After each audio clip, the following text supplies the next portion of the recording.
आए सब श्रोताओं को बहुत बहुत जय श्री कृष्ण, जय सिया राम, जय श्रीमन नारायण, जय जय श्री राधे, हर हर महादेव, नर्मदे हर। जय हो। बड़ी कृपा है ठाकुर जी की। अद्भुत आनंद के साथ पितृपक्ष का अभी समय चल रहा है।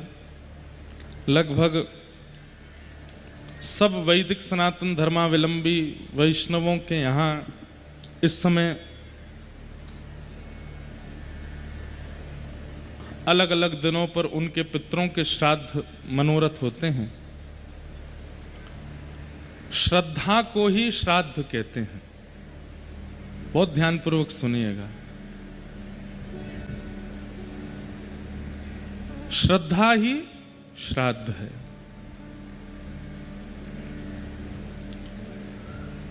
जो हमारे पूर्वाचार्य हैं, जो हमारे पूर्वज हैं, उन सबके निमित्त विशेष तिथि पर उनमें श्रद्धा रखते हुए जो श्राद्ध कर्म होते हैं उनको करना और ब्राह्मणों को प्रसाद पवाना, ये एक प्रकार की हमारी पूर्वजों के प्रति हमारी श्रद्धा है। और श्रद्धा का फल रक्षा है। बहुत ध्यान से सुनिएगा। आपत्ति, विपत्ति, संकट हमारे जीवन में आते ही रहते हैं और आते ही रहेंगे। जिसके जीवन में कभी संकट नहीं आते हैं, या तो वो व्यक्ति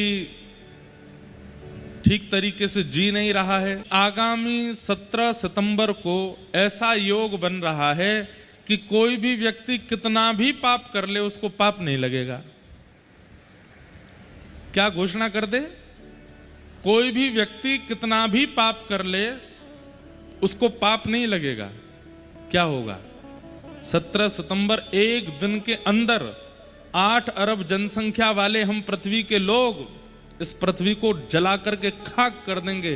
पाप की सारी हदें पार कर देंगे। और एक बात कहें, केवल पापी लोग पार नहीं करेंगे। जो पाप से डर करके घर में भजन पूजन आदि करते हैं वो लोग भी कहेंगे आज तो छुट्टी है, आज तो कर ही लेते हैं, आज कुछ लगना तो है नहीं। पाप के प्रति हमारा स्वाभाविक स्वभाव होता है। अगर हमें एक छूट मिलती है, बच्चे बहुत डिसिप्लिन रहते हैं घर में माता पिता के सामने, लेकिन कभी कभी ऐसा योग बनता है कि माता पिता बोले हम दोनों को जरूरी काम से जाना है, घर का ध्यान रखना। वो दिन बच्चों को इतना अच्छा लगता है कि चलो आज ये दोनों जा रहे हैं, खुली छूट है, आज तो जो मनाएगा वो करेंगे। हम आप सब लोग बचे हुए हैं, हम आप सब लोग नियंत्रित जीवन जी रहे हैं। इसमें बहुत बड़ा योगदान धर्म का है। इसमें बहुत बड़ा योगदान व्यासपीठ का है। इसमें बहुत बड़ा योगदान संतों का, वैष्णवों का, आचार्य चरणों का है कि उन्होंने हमें बता रखा है कि क्या नहीं करने वाली वस्तु और उसको करने से होता क्या है। इसलिए भय के कारण हम करते नहीं हैं। लेकिन यदि सारे भय नष्ट कर दिए जाएं संसार के, तो हम लोग कुछ भी करने की सामर्थ्य रखते हैं। एक देश का प्रधानमंत्री भाग रहा है, कैसी नौबत आ गई। जबकि नेपाल देश वो देश है जिसको कभी किसी का गुलाम नहीं बनाया गया, आज तक गुलाम नहीं बना नेपाल। लेकिन इतनी विषम परिस्थिति वहां आ गई, क्यों?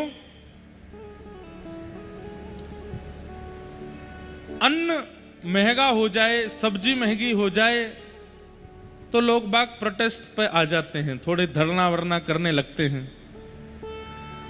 लेकिन सोशल मीडिया को अगर बंद कर दिया तो पार्लियामेंट जला दिया।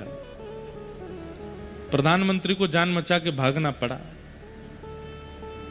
यह बात बिल्कुल सत्य है कि आगामी समय में हमारे प्राण इन्हीं में बसेंगे। बहुत खतरनाक समय है। ऐसे समय में आज के युवाओं से आप पूछ लीजिए कि श्राद्ध क्या होता है, नहीं जानते वो।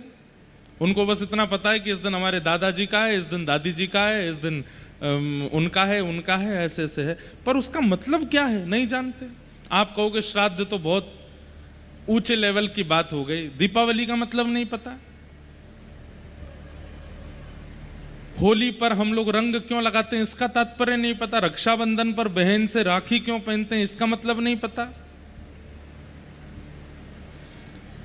आप कहेंगे महाराज जी दीपावली का हमको पता है, राम जी आए थे इस दिन, तो फिर लक्ष्मी गणेश की पूजा क्यों होती है? और लक्ष्मी नारायण की होनी चाहिए, संग में गणेश जी, क्या योग बनता है? क्यों होती है पूजा? कुछ भी तो नहीं पता हम लोगों को। इसलिए भैया हमारी आपसे प्रार्थना है, बहुत भयावह समय आने वाला है।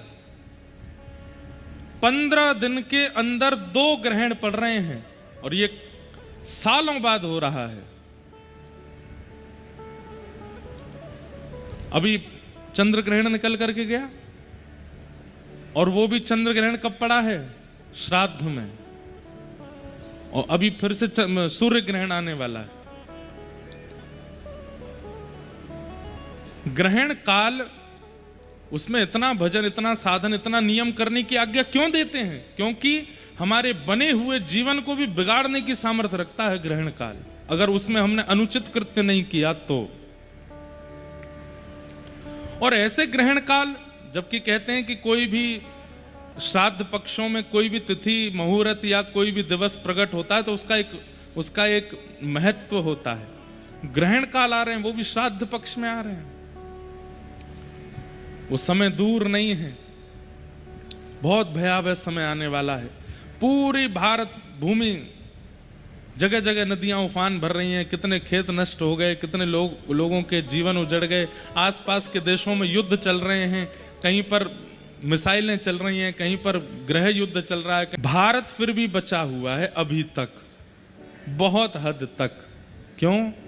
क्योंकि मैं और आप जैसे लोग अभी भी समय निकाल करके कथा सुन रहे हैं, भजन कर रहे हैं, ठाकुर जी की सेवा कर रहे हैं। जिस दिन इतना भी बंद हो जाएगा भारत में,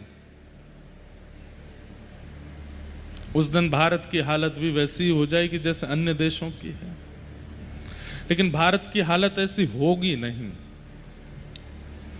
क्योंकि चाहे जैसी परिस्थिति आ जाए, भजनानंदी वैष्णवों की गणना भारत में कम होगी नहीं। आप और हम तो प्रत्यक्ष दिखने वाले वैष्णव हैं, ऐसे कितने अप्रत्यक्ष वैष्णव हैं जो छुप करके भजन कर रहे हैं, जिनका भजन हमको पता ही नहीं है। इसलिए भैया हमारी प्रार्थना है, हमारे शास्त्रों में वर्णित जो नियम है उनका पालन कीजिए। श्राद्ध पक्ष में अपने पितरों का श्राद्ध करना, उनके प्रति श्रद्धा अर्पित करना, इससे क्या होता है? जैसे कई बार कहा जाता है आपको पितृदोष है। पितृदोष का मतलब क्या होता है? पितृ नाराज हो गए आपके? नहीं। पितृदोष का कारण यह होता है कि, बहुत ध्यान से सुनिएगा, हमारे परिवार के पूर्वज जब प्रस्थान कर जाते हैं तो प्रस्थान करने के बाद जब ठाकुर जी के सन्मुख वे पहुंचते हैं तो ठाकुर जी उनको अपने निजलोक में निवास दे देते हैं। तब ठाकुर जी से हमारे ही वे जन जाकर के प्रार्थना करते हैं, मैं सराफ परिवार से आया हूं या मैं उपाध्याय परिवार से आया हूं, हे नाथ मेरे बच्चे, मेरी बहुएं, मेरे बालक, ये सब लोग मेरे से बहुत प्रेम करते थे, बहुत स्नेह करते थे। अब तो मेरा संबंध इनसे टूट चुका है, पर फिर भी नाथ मैं बस इतनी कृपा आपसे चाहता हूं कि इस परिवार पर कृपा बनाए रखना। हमारे पितृ जाकर के ठाकुर जी से हमारी प्रार्थना करते हैं कि आप इन पर कृपा बनाए रखना ठाकुर जी। ठाकुर जी कहते हैं अच्छा तुम इतनी इनकी जो है जैक लगा रहे हो तो अपने परिवार के लोगों की, देखते हैं श्राद्ध पक्ष में तुम्हारा श्राद्ध ये लोग कैसे करेंगे। तो जब उसकी श्राद्ध तिथि आती है हमारे पितृ की, और उस दिन जब परिवारी जन कुछ भी विशेष नहीं करते और बिल्कुल अश्रद्धा पूर्वक करते हैं, तब ठाकुर जी मंद मंद मुस्का करके व्यंग कसते हैं, देखो तुम्हारे परिवार के लोग क्या कर रहे हैं, कुछ भी नहीं, श्राद्ध के नाम पर केवल खाना पूर्ति जैसी कर रहे हैं, और तुम इन्हीं की हमसे प्रार्थना कर रहे थे कि इन पर कृपा बनाए रखना, इन पर अच्छे रखना, इनको भला रखना। तब हमारे पितृ नाराज नहीं होते, दुखी हो जाते हैं। वे कहते हैं ठाकुर जी अब तो हमें लगता है कि स्वार्थी थे ये लोग, इनके पास हम रहे, जब तक हम थे तब तक इनका काम था, अब हम आ गए तो अब इनको कोई श्राद्ध का इनके मन में भाव नहीं है, अब हमारा भी इनके प्रति कोई भाव नहीं है, आपको इनके कर्मानुसार जो गति देनी हो वो दीजिएगा, हमारा इसमें कोई योगदान नहीं। सीधी बात। कोई व्यक्ति आपके ऊपर छतरी लेकर के चल रहा था कि आपको धूप ना लगे, ताप ना लगे, बारिश ना हो, ओले ना गिरे आपके ऊपर, लेकिन आपने उसकी कदर ही नहीं की तो वो छतरी हटा लेगा। अब जो भी होगा सब सहन करना पड़ेगा। इसलिए श्राद्ध पक्ष में हमारे यहां आज्ञा की गई कि अपने पितरों का, पूर्वजों का स्मरण किया करो। एक आचार्य चरण से हमने एक बात और सुनी, बहुत ध्यान से सुनिएगा। आज अगर आप प्रेम से पा रहे हो, आपका परिवार खुशहाल है, आपके पास सब कुछ बहुत व्यवस्थित है, आप हरि भजन भी कर पा रहे हो, हरि स्मरण भी कर पा रहे हो, तो इसका मतलब यह भी है कि आप पूर्व में जिस घर में थे, अपने पूर्व जन्म में जिनके यहां थे, वे लोग आपका नियमित रूप से श्रद्धा कर्म करते हैं, इसलिए इस जन्म में आप खुशहाल हो। और कई बार व्यक्ति अपने जन्म में बड़ा दुखी हो जाता है, पाने को अन्न नहीं मिल रहा, धन रुकता नहीं है, बच्चे बात नहीं सुनते, कभी प्रेत आक्रमण कर देते हैं, कभी घर पर कोई बंधन हो जाता है, कभी कुछ होता है, कभी कुछ। इसका भी कारण ये हो सकता है कि आप पूर्व में जहां थे उस परिवार के लोग आपका कोई स्मरण नहीं करते, किसी भी प्रकार का आपके प्रति कोई श्राद्ध कर्म नहीं करते, उसी का भोग रहे हैं आप। इसलिए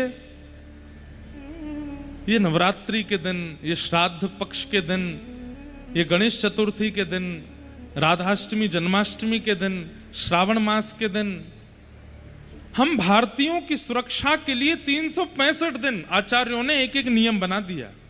इस दिन ये करना है, इस दिन ऐसा करना है, इस दिन ऐसा करना है। अब आप देखेंगे सबसे ज्यादा नियम शुरू होते हैं श्रावण मास में।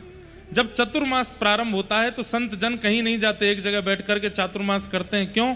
क्योंकि भ्रमण करने से छोटे छोटे जीव जंतुओं की हत्या होती है, कई सारे पृथ्वी से जीव जंतु निकल आते हैं, आदि आदि बहुत कारण होते हैं, इसलिए संत लोग एक ही स्थान पर बैठ के चातुर्मास करते हैं। पर हम गृहस्थी, हम तो घूमते फिरते रहते हैं, इसलिए हम लोगों से कोई ना कोई पाप श्रावण मास के दिनों में, भाद्रपदों के दिनों में कुछ ना कुछ बनता रहता है। इसलिए पूरा श्रावण मास, पूरा भाद्रपद, सब में हर दिन एक नियम बता दिया। आज ये आराधना करो, आज ये उपासना करो, आज ये वंदना करो, आज ये उत्सव मनाओ, क्योंकि आपसे कोई ना कोई अपराध पूरे दिन में बना है, उसकी निवृत्ति करो।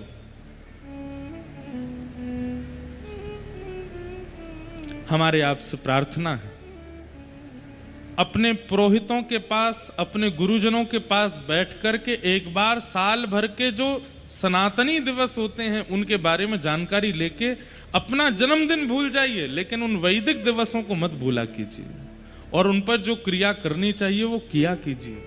उसी से ही हम लोग बचेंगे, नहीं तो बांग्लादेश, नेपाल, पाकिस्तान, यूक्रेन आदि ये बड़े बड़े शहरों में, देशों में जो हो रहा है वो भारत में भी होने लगेगा, हम सब भी उसके शिकार बन जाएंगे। और विशेष रूप से हमारे युवा, जानिए वैदिक धर्म क्या है, जानिए सनातन धर्म क्या है, उसका पालन कीजिए। तो श्राद्ध पक्ष के ये दिवस चल रहे हैं, ग्रहण से प्रारंभ हुआ श्राद्ध का, ग्रहण पर ही विश्राम होगा। ये कहीं ना कहीं संकेत है कि संभल जाइए, आगे वाला समय थोड़ा और विचित्र होने वाला है, थोड़ा और व्याकुल और विचलित कर देने वाला हो रहा है। इसलिए आप सब लोगों से हमारी प्रार्थना, हरि स्मरण, भगवत स्मरण और अपने पूर्वजों का स्मरण, आचार्यों का स्मरण, गुरु स्मरण करते करते अपना जीवन यापन कीजिए, ताकि आपकी रक्षा हो सके। नहीं तो समय कुछ भी स्थिति दिखा सकता है। 2025 में हम लोगों ने क्या नहीं देख लिया। जनवरी से अभी कौन सा चल रहा है, सितंबर, भारत पाकिस्तान का युद्ध देख लिया, विमान का हादसा देख लिया, समुद्री सुनामी आ गई जापान में। कितने अभी पूरे भारत में एक नदी ऐसी नहीं है, अरे पंजाब की ऐसी ऐसी नदियां जिनों में 30-30 साल से जल नहीं था, उनमें भी पानी आ गया। और पानी नहीं आया, ऐसा पानी आया कि गांव के गांव बह गए। हिमाचल में, उत्तराखंड में कितने, एक शहर का तो नामो निशान खत्म हो गया, कितने लोग मारे गए उसमें। हर दिन कुछ ना कुछ हो रहा है, एक दिन भी बिना किसी विचित्र परिस्थिति के नहीं निकल रहा है।